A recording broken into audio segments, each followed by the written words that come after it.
بسم اللہ الرحمن الرحیم۔ السلام علیکم ورحمۃ اللہ وبرکاتہ۔ اللہ سے دعا ہے کہ آپ بالکل ٹھیک اور خیر خیریت سے ہوں۔ تو آتے ہیں آج کے ٹوٹکے کی طرف۔ گردے کا درد یا گردے میں پتھری بہت ہی تکلیف دیتی ہے انسان کو۔ تو آج کے مجرب ٹوٹکے میں مثانے کی پتھری ہو یا پیشاب کی رکاوٹ یا گردے کا درد، انشاءاللہ ان تمام امراض میں یہ مجرب ہے۔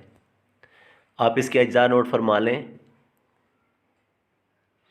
کلمی شورہ آپ نے لینا ہے 7 ماشا، پھٹکڑی بریاں 3 ماشا۔ آپ نے اس کو توے پہ بھون لینا ہے اور اس کو پیس لینا ہے باریک۔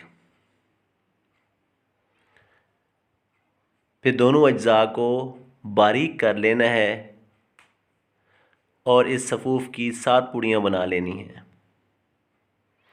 ایک پوڑی آپ نے صبح اور ایک شام گائے کے دودھ کے ساتھ استعمال کرنی ہے۔ اس میں آپ نے جو پرہیز کرنی ہے اس میں بڑا گوشت ہے، بادی اشیاء یا چاول وغیرہ۔ دعاؤں میں یاد رکھیے گا۔ اللہ حافظ۔